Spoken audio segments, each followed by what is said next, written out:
you're working on splits is actually to do a frog split or with a bent knee split. This is actually a viewer question, so thanks for asking me, and I try to get to all the viewer questions, so eventually they'll end up in a video, so stay tuned if you did submit a question or a request for specific posture. Now, if you're gonna do this, you need to make sure that you can bend your knees completely, so a great way to test that is to check out child's pose. So you wanna just sit back like this. If you start to feel pain, pressure in the knees, then this frog split version is not for you. But if you can bend easy forward, in a child's pose, that's a perfect test. And actually it's the perfect place to start for this too. So bending forward in child's pose, and the full child's pose actually has the knees together, then we're going to move into that frog split. So we open the knees, all right? Then you wanna open the knees as much as you can, and it's kind of important the position of the feet, right? The toes, the big toes have to be touching. So if the big toes aren't touching, if they start to move apart, then you start to move out of the posture. So the big toes have to remain touching, okay? So you start off in child's pose, and then pressing the big toes together, you open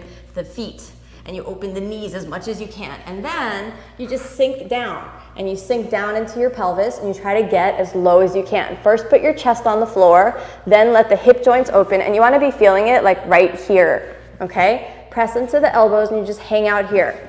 You could even, you know, just chill, but what you wanna avoid is that the pelvis pops up. You want it to stay down in the ground. All right, so then you hold for a while until you start to feel everything open, and then you see if you can take it wider, and you keep opening wider and wider and wider, and keep pressing back so you really, really open. Now, after you stay for a while, and how long do you want to stay? I'd recommend that you stay there for minimum 20 breaths, but it could be like up to a minute, but you don't want to stress your knees too much, because this involves a full flexion of the knees.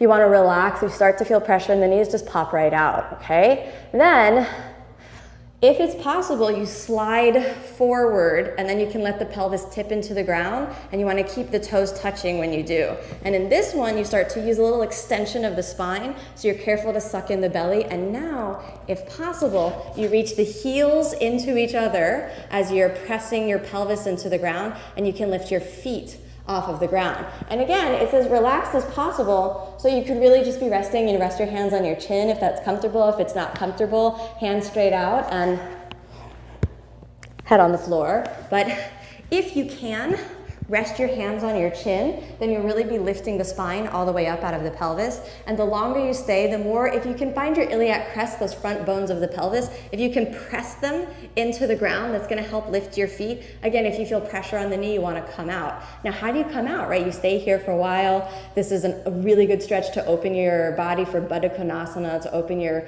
hips for a full straddle. Then to come out, you wanna press back, roll back, and all the way through, come all the way up into a child's pose. So that's a really easy way to relax into the hip joints and work on a nice frog split.